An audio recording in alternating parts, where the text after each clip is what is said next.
Welcome to Educeri.com. We'd like to walk you through one of our lessons. Research shows that in order for all students to be successful in the classroom, certain components are required in each and every lesson you deliver. And we've put all the pieces together for you so that all you have to focus on is delivering an awesome lesson to all those bright, shining faces.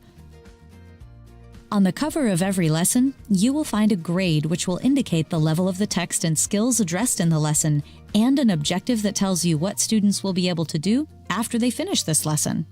The core icon at the top of the page indicates that the lesson includes elements that make it align to the Common Core state standards. Lessons that are aligned to the core are not solely for use in Common Core states. These lessons have been used in all 50 states and around the world.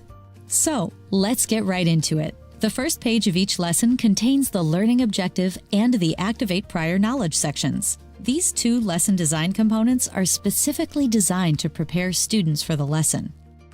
The learning objective has a measurable behavior or skill and the big idea or concept. Sometimes the learning objective has a word within it defined. The definition for the word is located in the vocabulary box on the lower right corner of the page.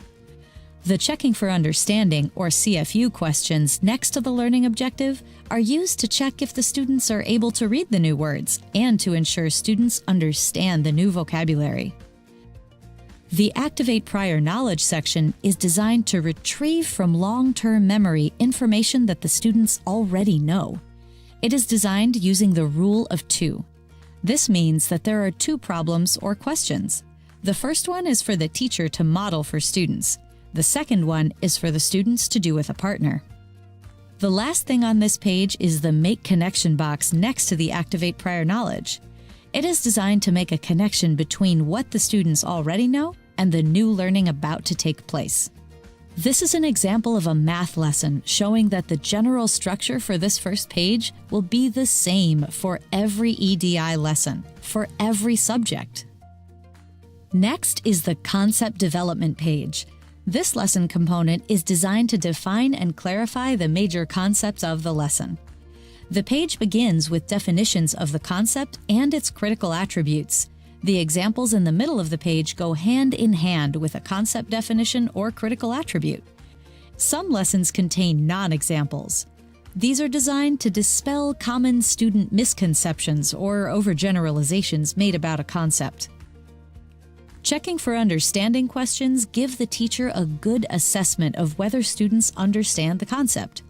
These should be interspersed throughout the delivery of this page. For example, the first question could be asked after the teacher has taught the definition and the first example.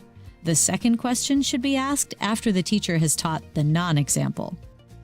Although some questions start as multiple choice, students are always asked to explain how they know.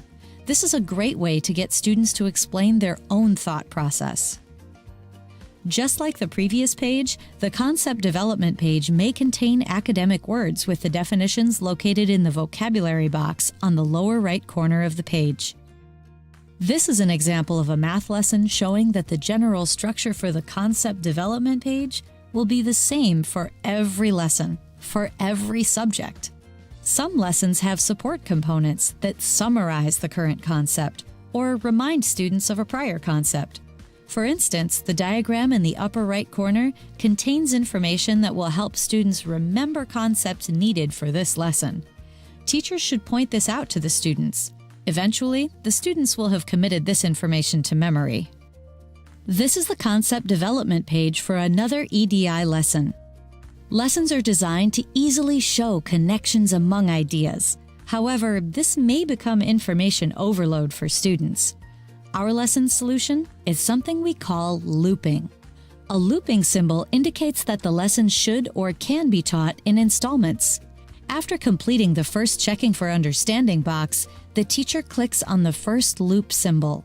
This will transport you to a skill development page related to the first conceptual loop. After students complete this skill development, the teacher clicks on the looping symbol to go back to the Concept Development page and teach the next conceptual loop. Looping is a very important tool.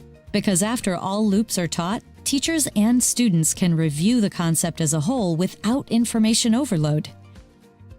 Here is what looping might look like on a math lesson.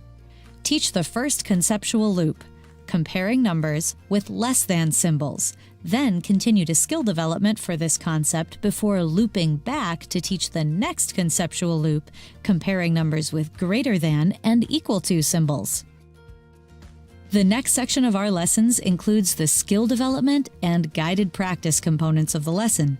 These components are on the same page because they are part of the same continuum.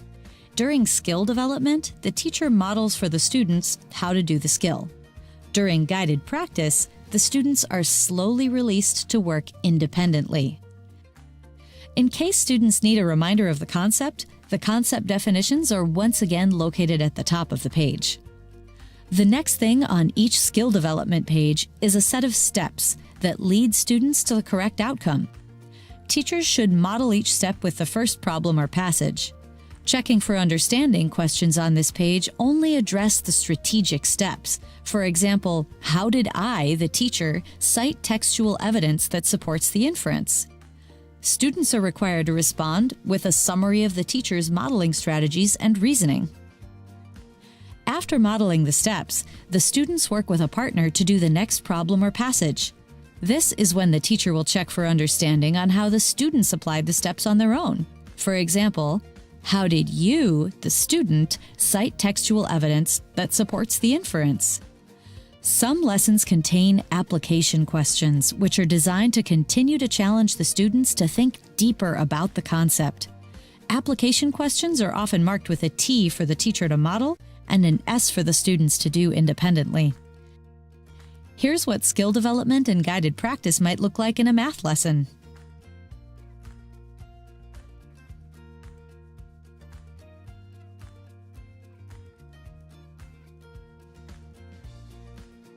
Additional pages of skill development and guided practice, like this one, are designed to further extend the student's thinking. The steps on these pages are general problem-solving steps related to the subject. For example, this English language arts lesson requires students to practice close reading. In this math lesson, the steps are general problem-solving steps for solving any math problems. The additional skill development and guided practice page allows the lesson to include some important real-life applications. The questions closely mimic the structure or design of state and federal tests.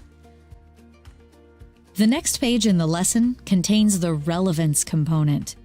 Here, students learn why this learning objective is important for their education. There are 3 different types of reasons that may be provided on this page. A personal reason, a real-life reason, which shows relevance at a larger or global scale, and an academic reason, which connects to upcoming educational goals. Have students engage with the relevance reasons by using the checking for understanding questions. These are open-ended and divergent questions. They're designed to get students thinking and discussing why the lesson is important to them. After relevance is the closure component. This is the last page of what is considered the initial lesson. Here, teachers evaluate whether students are capable of working independently or whether they need further one-on-one assistance. The closure has 3 student engagement sections. A section where students demonstrate knowledge of the steps and skills, a section where they demonstrate knowledge of the concept, and a section where they summarize their learning with the assistance of a word bank. Here's what closure might look like for an English language arts lesson.